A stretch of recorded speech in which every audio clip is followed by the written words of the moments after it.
সুপ্রভাত বন্ধুরা, কারণে অকারণে ব্লগের আমি শিপ্রা বলছি। আমার মর্নিং হওয়া মানেই মর্নিং ওয়াক শুরু। বেরিয়ে পড়ছি এবার মর্নিং ওয়াকে। তোমরা সবাই কেমন আছো গো?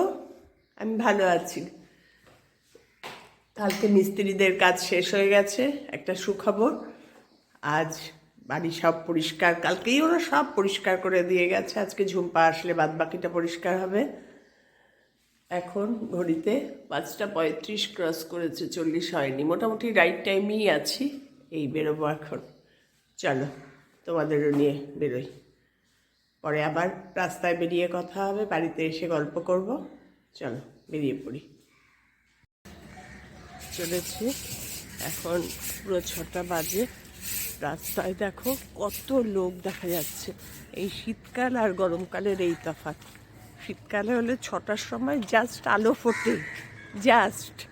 আর এখন দেখো রাস্তায় যেমন ভেহিকলসও দেখা যাচ্ছে প্রচুর, আর তেমন লোকজন তো ভর্তি। চলো তোমাদের নিয়েও চলছি, হাঁটছি। দুধ নেওয়া হয়ে গেছে, আজকে শুধু দুধই নেওয়া। বাজার আসলে বাজার বিশেষ নেই, কেন বলো তো, ফ্রিজ ভর্তি বাজার। পরপর দুদিন বাজার করেছে, আবার থাকবো না। কে খাবে এইসব? আমরাই শেষ করে যেতে হবে, যার জন্য বাজারের বিশেষ তাড়া নেই। চলো হাঁটি। সামনে মা মঙ্গলচণ্ডীর মন্দির, ওখানে একটু প্রণাম করব, দাঁড়াবো। তোমাদের তাই রাখছি এখন। মাকে একটু দেখাচ্ছি, দাঁড়াও, দূর থেকে দেখি দেখা যায় নাকি। এই যে মা মঙ্গলচণ্ডী, আমাদের এখানে খুব জাগ্রত মন্দির। এখানে একবার একটু প্রণাম করি মাকে। মর্নিং ওয়াক শেষ, এখন বাড়িতে ঢুকছি। বাড়িতে ঢুকে আজকে ছাদটা একটু দেখিয়ে ব্যাস, তারপর আবার কাজে লাগবো। আজকের ছাদটা কতটুকু পরিষ্কার করলো, মুখে বলে তো দিয়েছি সব করতে, আর যেতে পারিনি। নিচ করব না উপর করব। নিচেও তো ঘরের ভেতরে কাজ করেছে না কালকে দিনের শেষে। উফ বাবা, পাগল অবস্থা গো। দেখা যাক কি করেছে, এখন গিয়ে দেখি। চলো তোমাদেরও নিয়ে যাই। কালকে মিস্ত্রিরা কাজ করে চলে যাওয়ার পর সমস্ত পাপোশগুলো ওয়াশিং মেশিনে দিয়ে দিয়েছি। দোতলা একতলা সবগুলো সব এখন মেললাম। 3তলা যেগুলো মিস্ত্রিরা কাজ করেছে ওরাই ধুয়ে দিয়ে গেছিল। বাহ, যেন শান্তি পেলাম। এখন আর এইটুকু একটু গোছানো বাকি। ঝুম্পা আসুক, ঝুম্পা এসে এগুলো ঝাড় দিয়ে ফেলে জল দিয়ে ধুয়ে দেবে। আর পারছি না। মোটামুটি পরিষ্কার করে দিয়ে গেছে 80%, এর জন্য এতটা খারাপ লাগছে না। ভালোভাবে পরিষ্কার করে দিয়ে গেছে গো। বললে মানুষ কাজ করে গো, বুঝিয়ে বললে। যে থাকি না বাড়িতে, সেখানে। আর 4তলার ছাদটাও পরিষ্কার করে দিয়ে গেছে, প্রচুর জল ঢেলে দিয়ে গেছে, প্রচুর জল ঢেলে দিয়ে গেছে। এখন মোটামুটি পরিষ্কার। আজকে হয়তো আসবে না, কালকে নেটের লোক এসে নেটটা লাগিয়ে দিয়ে যাবে। নেটটা লাগিয়ে দিয়ে গেলে ছাদটা একদম পুরোভাবে মানে নোংরা হওয়ার থেকে মুক্ত। ওয়েদার খুব ভালো, ঠান্ডা একদম নেই, একদম নেই। আজকে মর্নিং ওয়াকে তো প্রতিদিন একটা স্টোল গলায় দিয়ে যাই, আজকে তো তাও না। রীতিমতো ঘামছি হাঁটার পর। ঠান্ডা একদম চলে গেছে মার্চের শুরুতেই। এই এখন জানি না হরিদ্বারে গিয়ে কীরকম ঠান্ডা পাবো। শীতের জামা কাপড় তো নিয়ে যেতেই হবে, কিছু তো নিয়েই যেতে হবে। এই শীতের জামা কাপড়েরই হয় একটা লাগেজ। চলো আজকে 4তলা ছাদটায় উঠে আমার মন শান্তি, একদম নর্মাল। তাও ধুলো তো একটু থাকবেই গো, এতদিন কাজ হয়েছে, দিন 15। আর ওই সিমেন্ট বালি কিছুটা ধুলো থাকবেই, কিন্তু সেটা মিনিমাইজ করে নেওয়া যায়। চলো এবার নিচে নামি। এসে আগে জামা কাপড় মানে পাপোশগুলো সব মেললাম ওপরে এসে। মেলে তারপরে ভাবলাম তোমাদের মনে পড়লো পাপোশগুলো মেরেছি দেখাই। এক গাদা পাপোশ, ওয়াশিং মেশিনেই আমি পাপোশ কাচি। আসলে আমি ওয়াশিং মেশিন 1 মাস 2 মাস বাদে বাদে একটা আছে, ডাস্ট আছে, সেটা দিয়ে ওয়াশ করি, মানে পুরো 30 মিনিটসে চালিয়ে দিই, পুরো ক্লিন হয়ে যায়, তারপরে থেকে জামা কাপড় আবার ধোয়া আরম্ভ করি।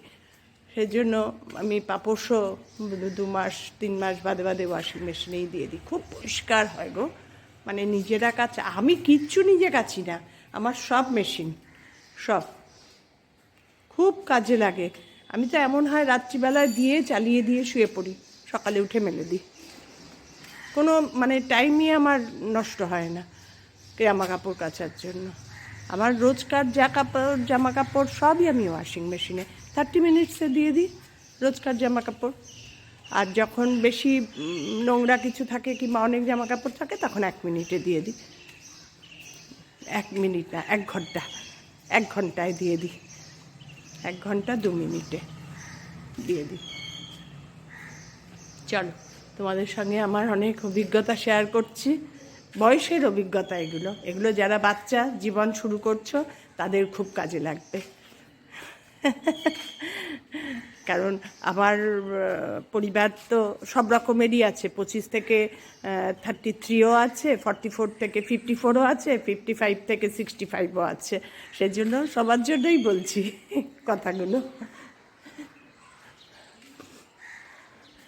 ঠিক আছে, এবার চলো নিচে নেমে এবার একটু রান্নাঘরে ঢুকি, দেখি কি রান্না করি, তোমাদেরও নিয়ে একটু দেখাই। আজকাল এমন হয়ে গেছে না, তোমাদের সঙ্গে কিছু শেয়ার না করলে মনে হয় এই কথাটা তো বললাম না আমার পরিবারকে। চলো, কথা শেষ করতে ইচ্ছা করে না, বলছি চলো, আবার কথা বলে যাচ্ছি, দেখতে থাকো। কর্তা তো একদম মাছ খেতে চায় না, ওর জন্য একটা ভেজ সবজি করি। যেদিন ভেজ করি তো ভেজই করি, আমরা সবাই ভেজ খেয়ে নিই। আর যেদিন মাছ করি ওর জন্য স্পেশালি আমার একটা ভেজ সবজি করতেই হয়, একদম মাছ খেতে চাইছে না। তা আজকে তোমাদের একটা ভেজ আর মাছ করে দেখাচ্ছি, দেখো। আমি আজকে তোমাদের করে দেখাবো মানে বিচি হয়ে যাওয়া যে শিমগুলো হয় না, ওই বিচিওয়ালা শিমগুলো দিয়ে সর্ষে পোস্ত দিয়ে করব। অল্প একটুই করব, কর্তার আন্দাজই করব, আমি আর কর্তাই খাবো। কারণ এই খাবারগুলো না কেউই সেইভাবে খেতে চায় না। খেতে চায় আমার বড় মেয়ে, কিন্তু ও যেহেতু ডায়েটিংয়ে পোস্ত টোস্ত খাবে না, সেই জন্য হবে না। তা যাই হোক, আমি করছি, দেখো কিভাবে করছি, তোমরা সবাই জানো, তাও আমি কিভাবে করছি সেটা দেখাই। গ্যাসটা বাড়িয়ে দিলাম, গ্যাসটা জ্বালিয়ে রেখেছেন, সর্ষের তেলেই করবো, বুঝলে। এবার গ্যাসের মধ্যে কালো জিরা ফোড়ন দিয়ে দেব, আর শুকনো লঙ্কা, কালো জিরে শুকনো লঙ্কাটা ফোড়ন দিয়ে দেবো। একটু তেলটা একটু পরিমাণ মতনই দিতে হবে, তা না হলে শিম টেস্ট হবে না, সোজা কথা। শিমের নিজস্ব কোনো টেস্ট নেই, তাকে বাড়ানোর জন্য একটা কিছু তো দিতে হবে। এবার গ্যাসটা সিম করে দিয়ে শিমগুলোকে ঢেলে দিই, শিমগুলোকে এবার ঢেলে দিই।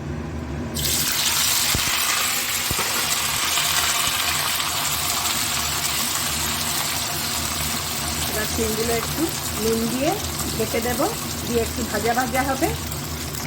এবার নুন দিয়ে দেবো, নুন দিয়ে একটু ভাজা ভাজা হবে।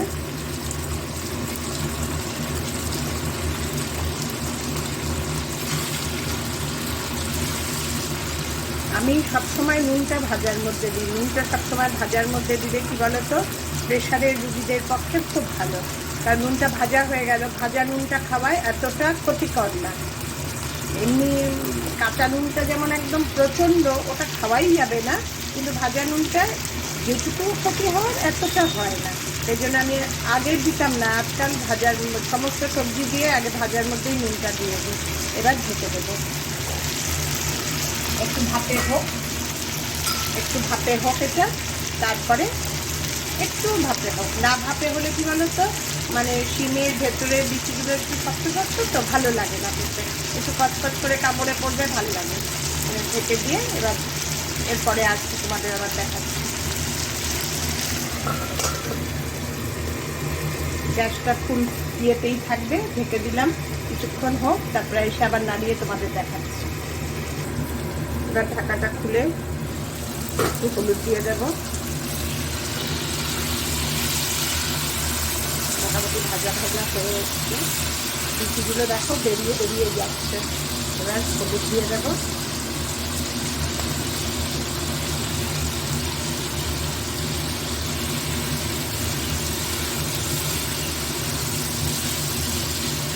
তারপর লুচিও আবার একটু কেটে সিম করে দেবো।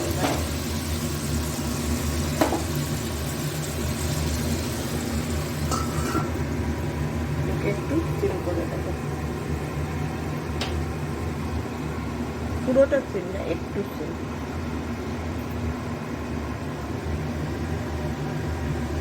এবার হলুদটা দিয়ে একটু ভাজা ভাজা হয়ে গেছে।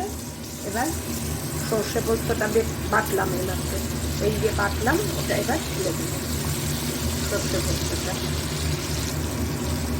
গ্যাসটা কিন্তু সিম আঁচেই আছে। হ্যাঁ,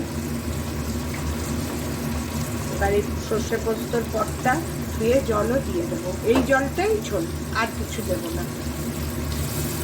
সাদা সর্ষে আর পোস্তই বেশি, এর মধ্যে একটুখানি সাদা সর্ষে আছে। একটু ঝাঁঝালো ঝাঁঝালো হবে, ভালো লাগবে খেতে, দারুণ লাগে খেতে। মানে শিম তো সেই হিসাবে ভালো লাগে খেতে। হঠাৎ মনে হলো শিম চচ্চড়ি যখন করছি তার মধ্যে কটা মটরশুঁটি দিয়ে দিই, বেশি দেবো না, এই কটাই দিলাম, এখন দিলাম, মনে হলো।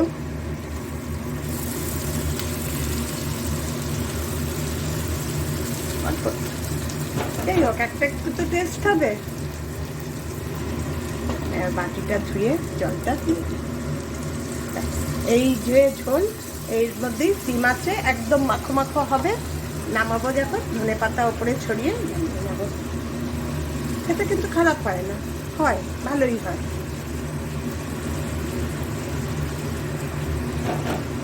এবার ঢেকে, সিম আঁচেই আছে, গ্যাসটা বাড়াইনি, সেই সিম আঁচেই রান্না করছি, ঢেকে দিলাম। এবার তোমাদের ফাইনাল লুক হোক, তোমাদের আবার দেখাচ্ছি। দেখো আমার শিম চচ্চড়ি হয়ে এসছে, মোটামুটি ঝোল শুষে এসছে, শিমগুলো দারুণ সিদ্ধ হয়ে গেছে। দেখতে কেমন লাগছে দেখো, সুন্দর লাগছে না? আমার তো বেশ ভালো লাগছে। এটার ওপরে ধনেপাতা ছড়িয়ে ঢেকে একদম গ্যাসটা সিল করে দেবো। এই 2-4 মিনিট হোক, তারপরে আবার অফ করে দেবো।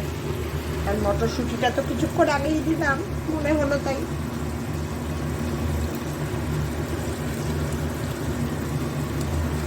ধনেপাতা দিয়ে আবার ঢেকে দেবো, হোক।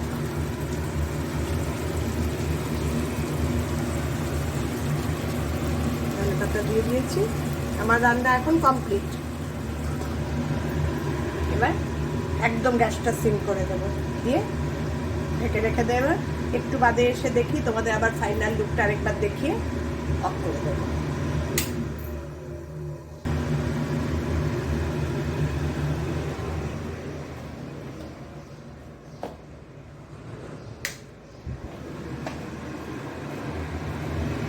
আমার শিম চচ্চড়ির ফাইনাল লুকটা দেখো,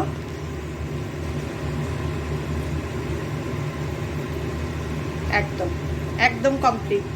এবার গ্যাস অফ করে ঢেকে রেখে দেবো, একটু বাদে এসে নামাবো। দারুণ দেখতে হচ্ছে না?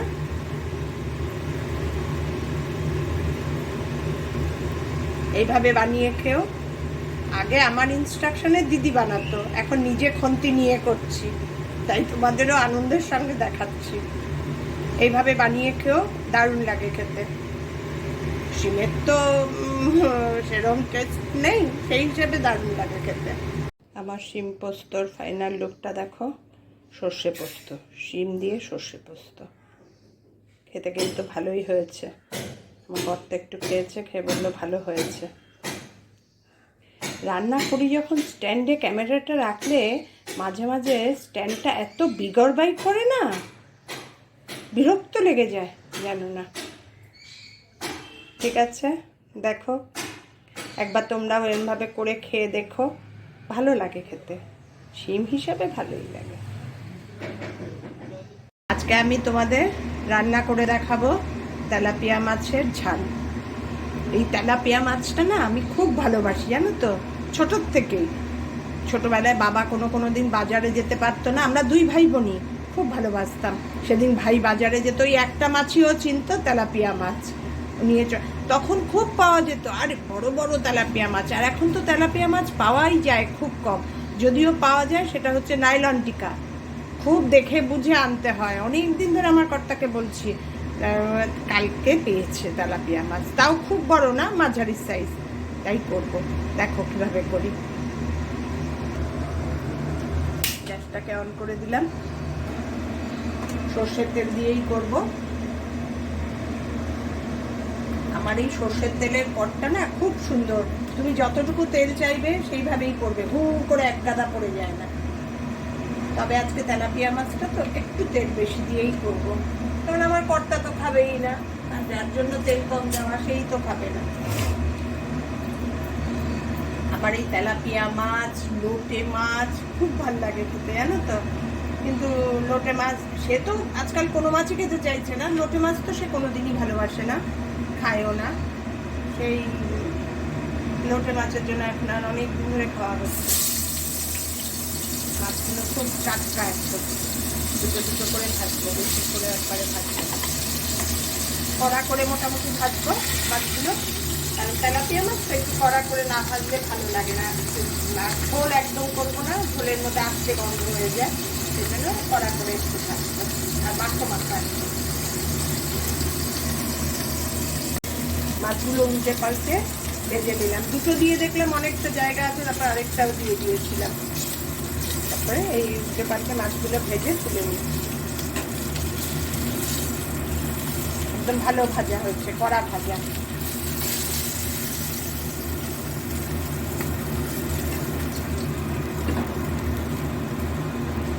বাদ বাকি সব মাছগুলো এবার দিয়ে দেব।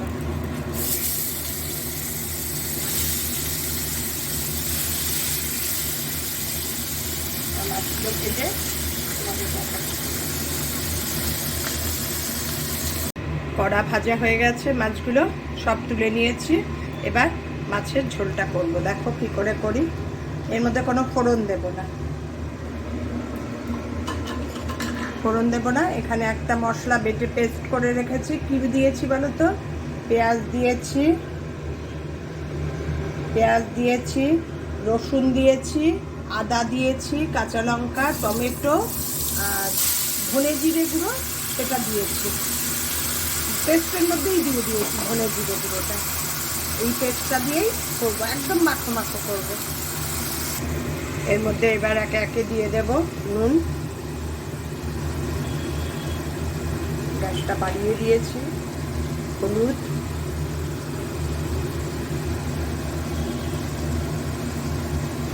দিয়ে দেবো কাশ্মীরি লঙ্কার গুঁড়ো। ব্যাস হয়ে গেল। এবার এটা একটু নাড়িয়ে চাড়িয়ে তার মধ্যে ওই পটটা ধুয়ে রেখেছি যে, সেই জলটা দিয়ে দেবো। পটটার মধ্যে জল দিয়ে সেই জলটা দিয়ে দেবো, ওটাই ছোট। পটটা ধুয়ে রেখেছি, ওই জলটা দিয়ে দেবো। হয়ে গেল। এবার একটু ফুটে উঠছেও। এবার মাছগুলো ছেড়ে দেবো, আর মাছগুলো যেই দিয়ে এদিক ওদিক করে দেবো একটু, দিয়ে তারপরে ধনে পাতা দিয়ে ঢেকে রেখে দেবো। এবার মাছগুলো এক এক করে ছেড়ে দিই। তেলাপিয়া মাছ করা খুব সোজা। আর তেলাপিয়া মাছ তুমি কিন্তু দুটো ওয়ে ছাড়া খেতে পারবে না, হয় সর্ষে বাটা না পেঁয়াজ রসুন। জিরে বাটাটা দিয়ে ভালো লাগবে না, বিচ্ছিরি লাগবে খেতে। সর্ষে বাটা দিয়েও ভালো লাগে, কিন্তু আমার বাড়িতে সর্ষে বাটা একদম চলে না গো, কেউ খেতে চায় না সর্ষে বাটা। এক ইলিশ মাছ ভাপে করলে এক আধ দিন, ওই ব্যাস, এছাড়া নয় কিছুতেই না। সর্ষে বাটা শুনলে কেউ খাবেই না, মাছটাই খাবে না। বাবা দরকার নেই, আমার অনেক হয়েছে, যা তা ওরা খায় তাই করি। কিন্তু আমার সর্ষে বাটাটা খুব ভালো লাগে।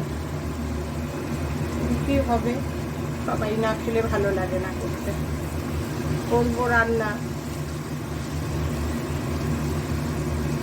এইবার গ্যাসটা সিম করে দেবো, নালে যেটুকু হচ্ছে ঝোল সেটুকু একদম মাখা মাখা হয়ে যাবে, গা মাখা মাখা থাকবে।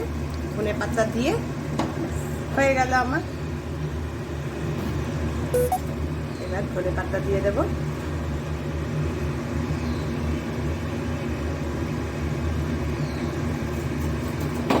দিয়ে ঢেকে দেবো, ব্যাস। ধনে পাতাও কিন্তু মাস্ট, ধনে পাতা না দিলেও সেই টেস্ট আসবে না। এই যে তুমি করলে না তেলাপিয়া মাছের কারি, মানে ঝোল যাকে বলো, কষা কষা যাকে বলো, এটা দিয়ে তোমার আর কিচ্ছু লাগবে না, এক থাল ভাত তুমি খেয়ে নেবে। এই মাখো মাখো ঝোলটা মাখিয়ে মাখিয়ে আর কিচ্ছু লাগে না। একবার করে খেও, এই তেলাপিয়া মাছের এই ঝোলটা ভালো লাগে খেতে। এবার ঢেকে দিই, গ্যাস সিম করাই আছে, গ্যাস ঢেকে দিই। এবার এই ভেপারে, গ্যাস সিম করাই থাকবে, এই ভেপারেই যা হবে ব্যাস। কড়া করে ভাজাও আছে, কোনো চিন্তা নেই। একবার বানিয়ে খেও তেলাপিয়া মাছের কষা। আমার তেলাপিয়া মাছের ফাইনাল লুকটা দেখো। এবার তোমাদের বাটিতে ঢেলে আবার দেখাচ্ছি। কি দারুণ দেখতে হয়েছে না? খেতেও অসম্ভব ভালো হয়, দারুণ টেস্ট হয়। একবার এইভাবে বানিয়ে খেয়ে দেখো। সর্ষে বাটা দিয়ে একরকম হয়, এটা দিয়ে আরেক রকম হয়। দেখাচ্ছি তোমাদের বাটিতে ঢেলে আবার। দেখো বাটিতে ঢালার পর ফাইনাল লুকটা দেখো। এক একটা চামচে করে এক একটা মাছ ধরে ধরে তুমি পাতে দিয়ে দেবে। ওর মধ্যে যে গ্রেভিটা লেগে আছে ওটাই দিয়েই ভাত খেয়ে নেওয়া। এর মধ্যে বেশি একদম ঝোল আলাদা গড়িয়ে পড়বে এরম না, একদম মাছটা ধরে তুলে দেবে, ব্যাস। একবার এইভাবে বানিয়ে খেও, দারুণ লাগে খেতে, দারুণ লাগে।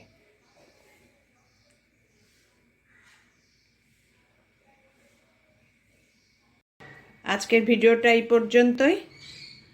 তোমরা সবাই ভালো থেকো, সুস্থ থেকো, সাবধানে থেকো।